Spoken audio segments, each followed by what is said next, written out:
Welcome to another exciting episode here at IT Pro TV. I'm your host, Mike Roderick, and today we're doing our CEH version 9.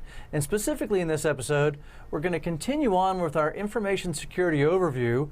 We're also going to be taking a look at information security threats, if I can get that out, and some attack vectors. And here to help us with that is Mr. Adam Gordon. How you doing, Adam? Good, good. Attack vectors and threats/thefts. Mike wasn't quite clear where to go with that one. We'll try to incorporate both and see if we could steal some information about some threats and make it available to you. I am doing well. I'm doing well. Hopefully you are also out there in our studio audience and our viewing world. You know, we were talking in our last episode, and if you have not seen it, by the way, an actual masterpiece of IT Pro TV work, Mike was just spot on in that episode. You have to go back and view it. It is mandatory, absolutely mandatory. Mad typing skills. Mad typing skills, absolutely. So we were talking, just as a theme to roll forward into this episode, about some of the overview, the general knowledge, the thought processes that as a CEH, as a certified ethical hacker, you would want to bring to the table, you would want to develop and ultimately have at your disposal as you begin this journey to figure out what it means to be CEH, certified ethical hacker certified, and potentially or ultimately become certified and take those skills out and practice them in the real world. You want to make sure you're thinking about building that toolkit that I talked to you about and gathering those tools and that knowledge together and putting it to use. And we're going to continue that discussion, continue that theme. We often talk in information security about the elemental building blocks or the things that we rest information security on, commonly referred to as the pillars of information security. And we usually identify them as confidentiality, integrity, and availability. Confidentiality, protections, or controls being applied to safeguard information, prevent bad people or people that are not authorized from seeing it to gain access to it. Things such as the use of encryption to provide confidentiality protection for data on the wire, data what we commonly call in transit, data at rest, data in storage, and data in use at the application. So we talk about encrypting data at all different layers or levels of the data lifecycle. We will also think about protections such as data loss prevention, DLP technology, reaching into our data stream and pulling out data that's supposed to be protected with confidentiality protections unless it is authorized to be able to send or receive that data. We think about access control and the use of multi-factor authentication to make it more complicated for a bad actor to trick us into allowing them through identity and access management systems to see data that they don't have rights to. These are all examples of confidentiality protections or controls that could be applied. When we think about integrity, we think about the ability to safeguard data not from the prying eyes of bad actors, but rather from being modified, changed, or manipulated without our knowledge, without our consent, and without our control. Integrity protections like digital signatures or digitally signing information. The use of hashing to be able to create message digests and to be able to understand non-repudiation and proof of origin are examples of integrity controls. And we'll talk more about those and see how those come up at a future discussion. We also think about availability, the use of safeguard systems, systems that could provide redundancy in the face of failure. So RAID systems that will allow us to mirror data with a RAID 1 solution or stripe it with parity, RAID 5. We think about the use of backup power supplies or backup generators to be able to provide redundancy in the hardware level. We may think about NIC teaming and binding together multiple network adapters so if one fails, the other or others survive. We may use clustering technology, highly available technology that will either be active-active or active-passive to allow for controlled failover during an outage situation. There's all these different ways we can approach availability. And we want to think about these as the building blocks of information security, but we have to also think about authenticity, and as I mentioned, non-repudiation being included in there with regards to identity and the identity access management capabilities we bring to the table with regards to both confidentiality and integrity to ensure that we're not allowing bad actors into our systems. And if we think about this more or less as a continuum, a process flow that moves across the information that we manage with regards to confidentiality, integrity, availability, authenticity or authentication, and the ability to have non-repudiation and proof of origin, we're thinking about the entire thought process that we bring as information security professionals, as people focused on the ability to be able to provide and safeguard this information in such a way that it is valuable to the organization that owns it, but also is protected from bad actors, the ability to control and to understand how to architect secure solutions from not only a defense in depth perspective, multiple layers of overlapping controls, mutually reinforcing one another, but to create what's known as the ESA, the Enterprise Security Architecture. The thought process of creating not just a physical design to our network and not just the logical design that overlays it with regards to the application and the provisioning of services, but the ability to be able to then overlay security on top of all that and have yet another design document, another set of capabilities and plans or designs that we're going to build to and manage to that allow us specifically to dictate how security will look. I know that we have a little triangle, a little geometric shape, simple and simplicity in its form that we've put up. That's what I played in band, was the triangle. The triangle? Yeah. Well, you are just a very accomplished musician there, sir. I learn more about you every time I stand next to you. Some of it is very, very disturbing information, but I still learn about you every time we spend time together. So when we think about how to potentially envision, right, this idea of the building blocks of security that we talk about, this may be one way for us to think about it. The idea of what is commonly called the iron triangle, the information security triad. You're referred to lots of different ways by different people under different circumstances, sometimes called the AIC, availability, integrity, confidentiality triad. We've substituted some additional terms here. We have functionality up top, we have scalability, or excuse me, security at the lower left, and we have usability at the lower right. Essentially what we're thinking about is really just another way of looking at this information. We're thinking about putting into play, for those of you that are looking at this, the idea of certainly having the functionality that we need, the specificity of the material, how it's going to behave, what it's going to do, what that element is that we are going to build either for a user because they've said, hey, I need this, or I want this, or I want to have this, or I want a system to do this. We're thinking about the ability to use a system, but also the ability to secure it. And when we put all three of these things together, we have to think about the fact that just like any situation that we engage in, there may need to be a trade-off. And we may actually see, for instance, or hopefully we come to understand and see that we can't necessarily achieve all three of these things at the same time, right? So we can build a system that is going to have the functionality and the usability that a customer wants, but as a result, we may have to sacrifice certain elements of security to provide that to the user. Are you sure you want to point it that way? You seem to be struggling with where you want to put it in. I was going to What show you you. want to do? Yeah, so Are like, you sure? I think. Okay. So as we move towards usability, we're moving away from functionality and security, I think is where we're going. Oh, look at you being all like, you know, out on a limb and just ad-libbing. Outstanding. Okay. Now, I'd be really impressed if you could animate that thing while I'm talking without touching the keyboard. Without touching the keyboard. Without okay. touching the keyboard. Let me try. And you can't use your nose either. That's not going to be acceptable, right?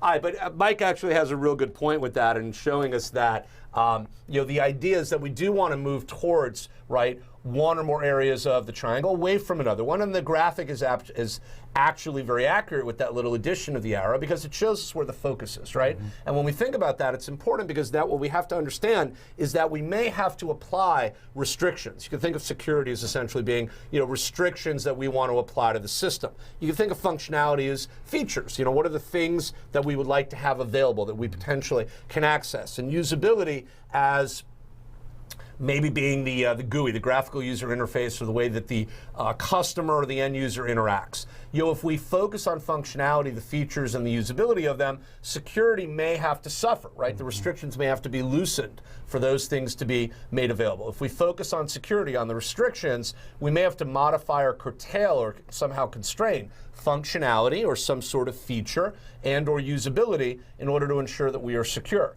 The problem becomes essentially that it's very difficult to get all three working in harmony to truly give us all three things and have everything we want in all three areas at once. And this is the ongoing struggle that we have with regards to security. It's not just about, hey, can I get all three? It's about ultimately the ability to understand how to negotiate between these 3 points on the compass and to create some sort of compromise, right, that allows us to design systems that are secure, but also keeping in mind that we need to have functionality and usability at some level that's acceptable to our end users, so that way the people that are going to use the system feel that it is going to meet the requirements, or at least in some way. will match up to the requirements that they have. So it is important for us to consider that, right? So just something to think about, just something to consider, or at least think about and be aware of, and to consider from our perspective as the CEH, as a certified ethical hacker, what are the decisions we may make? You know, the decisions we would make as a defender may be very different than the decisions that a customer would make with regards to functionality and usability. I always come down on the side of security with regards to my job, because it's my job in my customer's eyes to advocate for the most secure situation possible. That may not be the most functional or the most usable, but it will be the most secure. And indeed, I can promise you it will not be the most functional and the most usable, because security is going to prevent and preclude certain elements of functionality and usability from existing to achieve that state that we want. But that's the job of the CEH. That's the job of the security professional. Focus on the security, and then let's have everything else kind of fill in. Now, let me be clear. That's not to say that security should be the only and overriding concern in design. When you build nothing but a secure system, you build a system that cannot be used by people to do average everyday things. It just doesn't work. We have to balance, and this is the eternal struggle we have in security, right? If you, anybody ever, any of you out there, and if you, I'm sure at some point grew up doing this, but if you drive a stick shift or drive what we call a manual car, if you understand and have done this before, the idea of balancing on the clutch, right, and the gas to be able to figure out how to accelerate. I remember learning how to drive, and I learned how to drive a manual transmission, I'm ashamed to say, well into my adult years. I grew up driving automatic cars, and I didn't have to drive a manual. And I actually learned how to drive one later in life. I was already an adult at that point. And I wound up having a car that was manual, and I had to learn it, and I had no idea how to do it. And, you know, it doesn't take very long, especially if you're older, you already know how to drive. But thankfully, where I live in Florida, there are no hills. Yes. It would have been a much more painful experience if I lived in San Francisco or Seattle, and, you know, forget it. I would have just said, I'm getting a skateboard, and that would have been the end of it. But I learned, but then, you know, there is one area in South Florida I live, or at least at the time, grew up on and lived on Miami Beach and South Beach. And coming over to Miami Beach from the mainland, from the city of Miami, there is a rather long bridge that goes over Biscayne Bay. There's several different ways to get on the island. And the main one comes over, and there's two big humps, if you will, that go over the water so boats can go underneath. You know, maybe 30, 40, 50 feet up kind of thing, maybe a 5 to 10% grade on the highway, and you come up, you go down. I actually, maybe 3-4 weeks after I started driving and was just getting the feel of it, got stuck in traffic one day on the upslope of that hill in a manual car. And I was able to, you know, stop the car and, you know, have my foot on the, you know, the clutch and have the car out of gear so I wouldn't slide, or put it in gear so I would, you know, but when I had to go, because what do people do? They come right up on you. Right behind you. Right in traffic, you know, we're in stop and go traffic. So I was scared to death of letting go of that clutch, because I was afraid I was going to, and you always do, you roll back no matter how good you are, unless you gun it so hard that you shoot forward. Right. So the choice is, do you hit the person behind you or hit the person in front of you? None of this matters for a CEH, by the way, because clearly none of this has anything to do with security. And I don't even remember what my point was, honestly, with this story. Balance. Now, I know what my point was. I was only kidding. But the point is exactly that, is balance. And the idea was, you know, I had to learn very quickly how to balance in such a way that I could essentially stand still and then go forward when I needed to without, you know, rolling back too far and without gunning it to hit the person in front of me. I had to find that balance. And that's really what, as a security professional, we have to do. We have to figure out how to find that balance between the needs of the customer and the needs of the organization to be secure. And trying to make those come together in some way, right, within the triangle of information security is an eternal struggle. We think about often motives, goals, and objectives with regards to the approach to information security and the discussion and the negotiation that goes on around this, and we have to think about how we bring those things together. We can often think of the idea of blending those things in such a way that ultimately we can come up with a way, I keep doing that, come up with a way to be able to manage those. But, you know, it's a struggle. It's hard sometimes. We have to often think about what the attacker and the mind of the attacker is going to be doing. You know, the bad actor is that unknown, kind of nameless, faceless entity we face as a security practitioner, as a security professional, sitting on the border, the boundary of our organization, trying to figure out where that attack is going to come from. We have to be thinking about how that's going to happen. An attack is often going to be made up of, you know, 3 distinct parts, right? When we often think about this, the motive or the goal of the attacker, you know, what's motivating them, what are they looking to achieve, what do they want to accomplish. the method, how are they going to do that, what approach are they going to take, what kind of action can we expect to see, what kind of telltale signs may be there, and the vulnerability, the weakness or weaknesses, there may be more than one, that they're going to look to exploit. And so if we break down the attack into these constituent parts, we can think of motivation, we can think of the method or the approach, and we can think of vulnerability. When we add them all together, we're going to essentially understand all the moving parts that the attacker may try to take advantage of. And this is what we can often think of as we analyze and break down attacks, to not only differentiate and understand the moving parts of them, but to then figure out how we may be able to pick pieces out of that attack, understand more about them. Maybe not so much the motivation and the goal. That may or may not be easily understood, and it may or may not be relevant, by the way, to building a better secure system, because we may know that somebody's motivated by wanting to steal the intellectual property of the organization, but it's really the method and the vulnerability that are going to be very critical there, because we have to understand what it is they're going to do to take advantage of the weakness that we find to gain access to that really allows us to be positioned to stop them. Knowing they want it's important. We have a target, so that's very critical. But knowing that in and of itself isn't enough.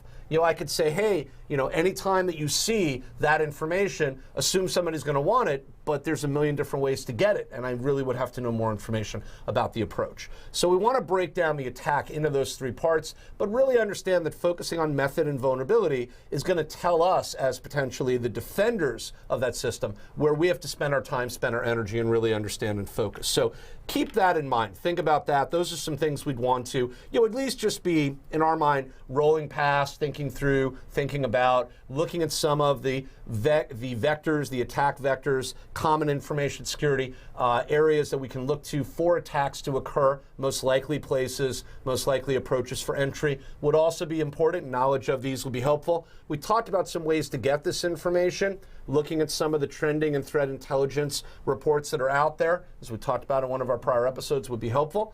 The Verizon Data Breach Investigation Report, for instance, Blue Coat or IBM's report, or HP or Dell, or any of the biggies. The Ponemon Institute puts out a great report every year. You should take a look at them if you have not before. Looking at the Common Vulnerability Exposure Database, the CVE MITRE database, looking at any of the CCERT websites, the security or the Computer Security Information Response Team websites for individual countries. The United States government maintains one. There are several very good ones. Australia has an excellent CCERT. New Zealand has one. Japan has one. France and Germany have them. Many countries around the world do. There's all this information that's out there that you can take a look at, and we'll put some more of that up as we go and look at various things from time to time, but some top information security attack vectors that may be valuable for you to think about. We mentioned the cloud a little bit already. We'll be talking about it in its own set of episodes later on, but cloud computing threats, APTs, advanced persistent threats, always at the top of anybody's list these days. Some of those attacks that just keep coming back, that are hard to get rid of, that are very complicated to execute. SQL injection attacks, for instance, live on this list perennially. We've had them for years, but the fact that they continue to be a problem makes them not only a persistent threat, but in some cases, because of the complexity, an advanced persistent threat, an APT. Malware, viruses, and worms, mobile threats, the threat to mobile platforms today. We'll spend time in one of our upcoming episodes in areas talking about how to hack mobile platforms, looking at various mobile operating systems, Android, iOS, the Windows mobile system, and even my most favorite operating system in the world, dare I say it, and I struggle when I do, but the BlackBerry, right?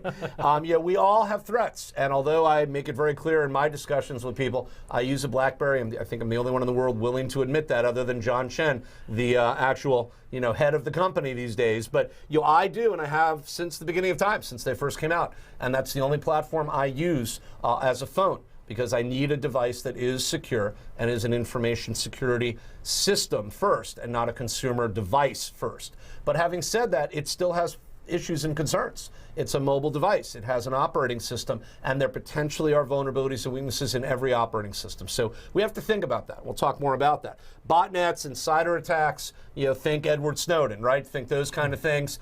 Anybody in a position to access information that potentially wants to make it available to people that are not supposed to see it could be an insider and could propagate an attack with or without our knowledge. We'll talk some more about those things and some of the kinds of tools that may be used by an insider with the right level of access to manipulate information.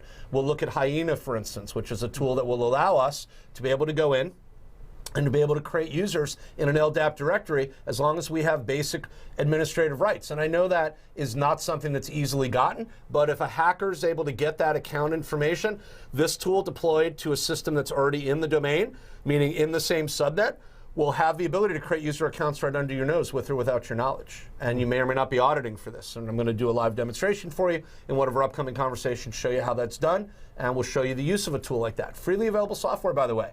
Anybody can use it. All they have to do is know how to download it and point it at the right LDAP provider. Not very difficult to do in theory, right? So there's a lot of stuff out there that may go on that we may not be aware of, we may not think about. Pretty scary stuff when you think about that, right? It really is. I know the first time I sat through this information, I had these dreams and hopes and aspirations of becoming the system administrator. I don't know if we want to talk about your dreams I just, I'm just saying, I'm feeling very uncomfortable right now, but that's just me.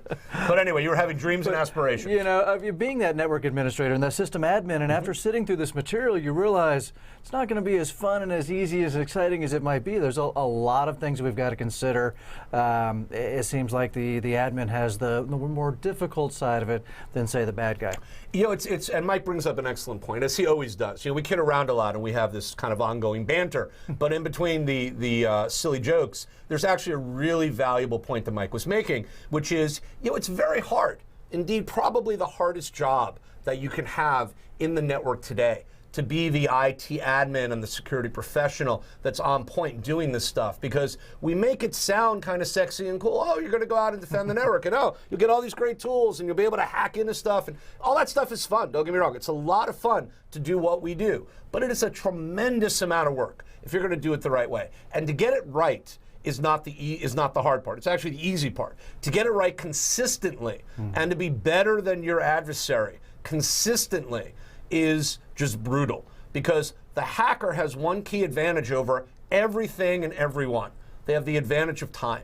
All they have to do is be patient, which can be very challenging in and of itself, don't get me wrong, but they can be patient, and all they have to do is wait us out. At some point, we're going to make a mistake. At some point, we're not going to be as vigilant as we could or should be. When that time occurs, when that time comes, if they are waiting, they being the bad actors, if they are out there waiting, that's their time. And if we make a mistake, and let's be honest, when was the last time you did anything well enough that you didn't screw it up at some point? Right? I'm constantly, and I've done this professionally for over 30 years. I am constantly being reminded by people I work with and work for of things that either did not get done the right way, or, hey, what about this, what about that? Because, the reality is there's only so much space up here, and, can't always keep track of everything. Especially as this gets less and less and whiter as we go, you tend to forget more and remember less. That's the nature of being a human being. And so the reality is, I'm always having to go back and double check that something was done. On a project, always making sure we go through a checklist. Did we delegate that to the right person? Did that get done? Do we have a status update on that implementation or whatever it is? It's a million details. And if you can't manage them all, you can't manage any of them. That's the reality. And if you're not managing them, you got to figure out a way to keep track of them to ensure they're being done. The hacker only has to wait for you to make one mistake. And if that's when they are waiting, they will find that opportunity. One of the few things you can guarantee and rely on, other than death and taxes, and the fact that no matter what we do, somebody at some point is going to make a mistake. It's just the nature of what we do. And it's not about making the mistake. It's about figuring out that you made it and fixing it, right? Because if you make a mistake, that's okay. But if you leave the mistake in place, that's not okay, right? That's a bad thing. You got to go back and you got to fix it. So we got all sorts of attacks that we have to worry about. Operating system attacks, misconfiguration. Somebody meant to say X and they put Y. And Y leaves something open that X would have closed. I mean, this happens all the time in firewalls, happens in IDSs, IPSs, happens in all sorts of systems. In SEM systems, we're not filtering for the right information. We misaggregated trends on things. There's all sorts of things that can go wrong. Application level attacks, going in and using applications that have known vulnerabilities in them or taking advantage of those vulnerabilities. I don't know if any of you are aware of the fact, if you're Microsoft-centric, not to pick on Microsoft, just using them as an example, that when you use Office, for instance, and who doesn't use some sort of productivity tool today, whether it's Office or Google Apps for the enterprise or whatever it may be, we all use some sort of Word-like editor. We all use some sort of spreadsheet-like product. I mean, that's just the nature of business today, right? Reality is, almost everybody in the workplace probably uses some sort of productivity tool. And as a result, you may or may not be aware of the fact that just like almost every other product on the planet, Office has its own set of software updates, right? Service packs, security updates. There isn't an update cycle that goes by that you don't get some sort of update for some product in the Office suite with some sort of security issue that you got to patch, right? So if you're not taking advantage of that stuff and patching it, and people are using it, you're running an application with known vulnerabilities. I mean, that's just a huge liability. This is one of the reasons that the SaaS model for cloud services has become very popular, because the vendor is handling, in the software as a service model, the vendor is handling the patching, in theory, right? At least that's the idea behind it. If you're doing hosted application SaaS, where the vendor owns the app, you own the rights to put data in and probably have user access control on the front end through some sort of web API, but the vendor's hosting the app on their platform and is managing it all. They're doing updates to the app. Office 365, you run Exchange, you don't have to worry about patching it anymore. You run SharePoint Online, you don't patch it anymore. Microsoft does all that for you. So there may be application level attacks, but we can mitigate them and control for them by using certain models. But all we're doing is shifting. We're essentially transferring the risk from one place to another.